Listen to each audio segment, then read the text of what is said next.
The world thought the Diogo Jota tragedy was over. The reports were filed, the headlines faded, and the football community slowly tried to heal. But just when everyone began to move on, one photograph changed everything. A single image. Lotto Jota, the widow of Diogo Jota, smiling beside Liverpool star Mohamed Salah, has reignited a storm that many believed was buried with the late striker. It wasn't just a friendly picture. To millions of fans still grieving, it felt like a betrayal, a mystery resurfacing right when silence was needed most. Because behind that smile lies a story still full of unanswered questions. Diogo Jota's death in that fiery car crash months ago was supposed to be clear-cut, a tragic accident caused by high speed, as the official report claimed. But eyewitnesses said otherwise. They insisted the car wasn't speeding. They described flames that seemed unnatural, an explosion that didn't make sense. Now, that same case, the crash, the $23 million insurance payout, the final phone call to Mohamed Salah, has come back into the spotlight with one viral photo that the world can't stop talking about. Some say it's harmless. Others believe it's proof of something deeper, something that might rewrite everything we thought we knew about Diogo Jota's final moments. But the truth? It's far more complicated than anyone expected. And as new whispers and investigations begin again, one question remains. Was Diogo Jota's death really an accident? Or the beginning of a story still unfolding? The night Diogo Jota's car went up in flames, the world of football froze. It was supposed to be a regular evening. No match, no celebration, just a quiet drive home. But somewhere along that dark stretch of road, everything changed. Authorities said the cause was simple: high speed. They released a short statement claiming that Jota had lost control of his car while driving far above the limit. His vehicle swerved off the road, collided with a barrier, and instantly caught fire. By the time emergency responders arrived, it was already too late. But the simplicity of that explanation never sat right with people who knew him, or those who saw the wreck with their own eyes. Within hours of the official statement, eyewitnesses began telling a different story. One man who arrived minutes after the crash said, "His car wasn't speeding. I saw it before the flames. It was parked awkwardly, not wrecked." Another witness described a smaller explosion that grew suddenly violent, as if something inside the car ignited unnaturally. That's what first made people question everything. How could a car go from a simple impact to a full explosion so fast? And if Jota truly lost control, why was the damage pattern so inconsistent with high-speed collisions? The images that later surfaced online showed something strange. The rear section of the car was nearly untouched, while the front was completely consumed. Soon, fans began linking old interviews where Jota mentioned feeling watched and drained. Some claimed he had been under immense pressure, both personally and professionally. Others whispered about friction behind the scenes at Liverpool. But what no one could ignore was how fast the investigation was declared complete. No further details, no technical report shared publicly, and no official autopsy disclosure beyond death caused by impact and burns. The silence felt unnatural, and the speed of closure only fueled suspicions. Because when a star like Diogo Jota dies, people expect answers. Instead, they got more questions, and just when it seemed the mystery might fade with time, something even stranger began to unfold. A set of discoveries that would make fans wonder if Jota's crash was truly an accident at all. But that wasn't the whole story. What investigators found next would turn the entire case upside down. Weeks after Diogo Jota's funeral, when the flowers had wilted and the headlines went quiet, a quiet but persistent murmur began to rise inside the football world. Something about the case didn't fit. The official explanation, high speed, loss of control, sounded too convenient, too polished. And the more people looked into it, the more inconsistencies they found. According to sources close to the investigation, several key details simply didn't align. For starters, there was no clear CCTV footage of the crash. The cameras near that stretch of road had reportedly malfunctioned on that very night. Local investigators called it a coincidence. Fans called it impossible. How could every nearby surveillance camera fail at once during the death of one of football's biggest stars? Then came the vehicle analysis. Forensic specialists quietly noted that the car's internal system logs didn't match the official narrative. The data suggested the car was traveling well below the alleged speed at the time of impact. Even more curious, the onboard diagnostics recorded a sudden power surge just seconds before the crash, a surge strong enough to disable electronic safety controls. That discovery changed everything. Suddenly, whispers began to spread that maybe this wasn't a simple accident. Maybe something interfered with the car's system, a technical failure, a software malfunction, or something more deliberate. Even within the police department, sources admitted that new evidence had forced them to reopen certain aspects of the investigation. They wanted to know what caused that electrical surge. Was it a glitch? A tampering? Or was it something no one was supposed to find out? Meanwhile, journalists who tried to dig deeper were reportedly denied access to official files. Requests for the vehicle's full damage report were delayed for legal reasons. The autopsy details were sealed. And the insurance file, containing information about Jota's multi-million-dollar policy, was marked private. The silence became its own clue. Because when institutions move in quiet coordination, it often means they're protecting something, or someone. And while officials dismissed all speculation as internet noise, fans refused to let go. Online forums started mapping timelines, analyzing old footage, and comparing the Jota case to similar, unexplained athlete deaths. Every thread led to the same chilling question. If the car wasn't speeding, then what really caused that explosion? And just when the public began demanding transparency, another revelation took center stage, one that would turn the tragedy into a storm of suspicion and disbelief. Because what came next wasn't about the crash at all. It was about money, love, and the $23 million insurance that changed everything. When details of Diogo Jota's life insurance surfaced, everything surrounding his death took on a different light. According to financial reports quietly verified weeks after his passing, Jota had a $23 million life insurance policy, a staggering figure even for a Premier League star. It was a standard policy for high-value athletes, but the timing and aftermath made it anything but ordinary. Within days of the official confirmation of his death, the payout was reportedly processed and transferred to his wife, Ruth Lotto Cardoso. On paper, it was straightforward, a grieving widow receiving what her late husband had arranged to protect her future. But online, the reaction was anything but calm. Fans began asking the same question over and over. Why did the insurance clear so quickly when the investigation was still open? The issue wasn't the money itself, but the speed and silence surrounding it. Normally, insurance claims of that size take months, sometimes years, especially when there are conflicting eyewitness accounts and pending reports. But in Jota's case, the payout appeared to have gone through almost immediately, long before officials released any comprehensive findings about the crash. Social media exploded. Theories spread faster than fact. Some insisted this was all routine, a result of Jota's elite-level protection plan. Others saw it as a red flag, claiming the too-smooth transaction suggested inside influence or prior preparation. Hashtags like Jota Insurance Mystery and Ruth Cardoso Millions began trending within days. Then came the emotional backlash. Many fans who had mourned Jota's death now turned their suspicion toward his widow. They pointed out her sudden disappearance from the public eye, followed by selective appearances that felt carefully managed.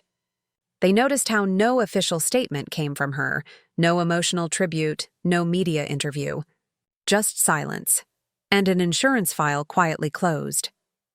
Meanwhile, investigative journalists claimed that the policy was updated less than 6 months before the crash. The adjustment, according to leaked paperwork, increased the coverage amount dramatically. While there's nothing illegal about revising a policy, the coincidence was hard to ignore. Why would a young athlete in his prime suddenly increase his life insurance value by millions? Of course, not all theories pointed fingers. Some defended Lotto, saying Jota was simply being a responsible husband. ensuring his family's safety amid the dangers of constant travel and performance stress. But others whispered that this was the kind of financial move one makes when they know something bad might happen. No one could confirm the truth, and that uncertainty became its own kind of fuel. Every forum, every podcast, every fan channel now carried one question: was this love? Or was it leverage? But while the world debated about money, a new piece of evidence emerged, one that didn't involve finances at all. Because just when the outrage began to settle, a single photograph surfaced online that shattered whatever calm was left. And when fans saw who Diogo Jota was smiling beside, the entire football world went into meltdown.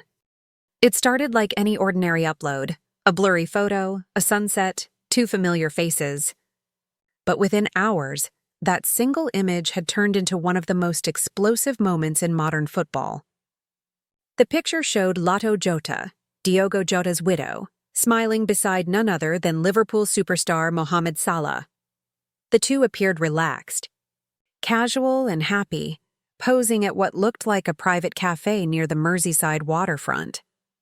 At first, fans thought it might be old, maybe from a charity event, maybe taken before Jota's death. But timestamps told a different story. The photo was recent, just days old. And that revelation hit the internet like a lightning bolt. In minutes, social media platforms turned into battlefields. Twitter, TikTok, and Reddit flooded with reactions, outrage, and disbelief. Too soon, some commented. She's smiling like nothing happened, others wrote. The hashtag #AladoandSalah trended worldwide within an hour, and within 24 hours, the story had gone global. The reactions weren't just emotional, they were personal. To fans who still hadn't healed from Diogo's sudden death, seeing his widow smiling beside his former teammate felt like betrayal. They began dissecting every pixel of the photo, the body language, the angle, the smiles. Some claimed Salah looked uncomfortable. Others said he seemed too familiar. And the timing, with investigations into Jota's death still open, made everything feel off. But there was more beneath the surface. Internet sleuths dug deeper and found that Salah and Lotto were already following each other on Instagram, even before the photo went viral. That connection fueled 1,000 new theories. Was it friendship? Comfort between teammates' families? Or something the world wasn't meant to see yet? The public didn't stop there. Old clips resurfaced, one of Salah walking away from a post-match interview when asked about Jota months before his death. Another, allegedly showing Lotto in the players' family section during a match after Jota's passing, sitting quietly near Salah's family. Coincidence or pattern? Then came the most haunting detail of all. Diogo Jota's final phone call before his crash had been to Salah. It was confirmed during questioning early in the investigation. Salah himself admitted, "Yes, we spoke that night." And suddenly, that viral photo wasn't just a picture. It became a symbol, a visual thread connecting grief, money, and suspicion. Fans who once adored both players now divided themselves between two camps. Those who believed this was innocent support between friends, and those who felt something darker was hiding behind those smiles. But what if that call, that last conversation between Jota and Salah, held the key to everything? Because what they talked about that night was never publicly revealed, and some believe that's exactly why this case refuses to die. The world saw a photo, but behind that image was a conversation that may have changed everything. It was supposed to be just another night. No cameras, no press, no match. But what Diogo Jota said, and to whom, in the final minutes of his life, has now become the most haunting detail in the entire case. According to investigation records leaked weeks after the crash, Jota's last outgoing call was made to Mohamed Salah, just 11 minutes before the fatal impact. The call lasted nearly 4 minutes. Its contents have never been made public, but that single connection between the two stars has fueled months of speculation, debate, and quiet suspicion. When questioned by investigators, Salah confirmed the call. His words were brief. "Yes, we spoke that night. It was a personal conversation. No elaboration, no context, just silence afterward." But for millions of fans, that wasn't enough. What could Jota have possibly said that close to his death? What was so urgent that he picked up the phone right before getting behind the wheel? Or perhaps while he was already driving? Theories exploded. Some claimed it was about football, maybe tension over playing time or personal issues inside Liverpool. Others said it was far deeper, something emotional, something about betrayal or pressure. Whispers emerged online about a heated disagreement between the 2 weeks earlier during training. Unconfirmed reports suggested that Jota had confided to a teammate that Salah had been distant and acting strange. No one knows what that meant. But fans began connecting dots that may not have been there. A subtle rift, an emotional confession, maybe even a warning. And when Salah stopped mentioning Jota publicly after his death, the internet noticed. While other Liverpool players posted heartfelt tributes, Salah remained quiet for weeks. Then months later, when the viral photo of him and Diogo Jota surfaced, the silence suddenly made sense to some, or so they thought. Rumors began to swirl that Salah had been helping Diogo privately since the tragedy, offering emotional support. Others went darker, suggesting that the two had been in contact long before Jota's death. None of it confirmed. All of it viral. But what fans couldn't ignore was this. If Salah was the last person to speak to Jota before the crash, then he might have been the last person to hear him alive. And that's not something the public, or investigators, can easily forget. To this day, no recording or transcript of that call has been released. Privacy laws protect it, but mystery fuels it. Some claim the call was deleted from the phone logs found in the wreckage. Others believe the truth is being held back intentionally, to protect reputations, contracts, or something much bigger. Whatever was said that night, it clearly changed something. Because hours later, the world lost one of football's brightest talents. And the one person who might have known what really happened has never spoken again. But while the silence grows louder, the internet has already chosen sides. Some call it sympathy, others call it scandal. And what came next made that divide even deeper. When the photo of Diogo Jota and Mohamed Salah went viral, the internet didn't just react, it erupted. Within hours, timelines turned into war zones. Supporters, critics, and even neutral fans picked sides in what quickly became one of the most polarizing debates football had ever seen. On one side were those who believed in compassion. They defended Diogo Jota fiercely, arguing that she had every right to smile again, to live, to heal. She lost everything, one fan wrote. If Salah was a friend of her husband, maybe he's helping her recover. You people see scandal in everything. They saw the meeting not as betrayal, but as comfort. Two people connected by grief, finding brief light in shared pain. But the other side of the internet wasn't so forgiving. Thousands flooded social media with disbelief and anger. To them, this wasn't healing, it was humiliation. Many pointed out that Diogo Jota's death was still under investigation, the cause still uncertain. How can she smile beside the man who spoke to her husband minutes before he died? One viral comment read, others accused Salah of disrespecting Jota's legacy, claiming the photo broke every boundary of loyalty. TikTok edits began appearing, dramatic clips comparing the fiery wreckage of Jota's car to the new photo of his widow smiling. On YouTube, influencers and football analysts began dissecting the situation frame by frame. Was it friendship or something more? One popular video asked, racking up millions of views overnight. Even mainstream sports outlets couldn't ignore the noise. Some reporters tried to calm the chaos, reminding everyone that no wrongdoing had been proven. But fans didn't want logic. They wanted truth. And the more they searched for it, the darker the theories became. Soon, conspiracy channels started connecting dots no one had dared to link before. The insurance money, the silence of authorities, the missing CCTV footage, and now this photo. To them, it wasn't just a coincidence. It was a pattern. Through it all, Diogo Jota said nothing.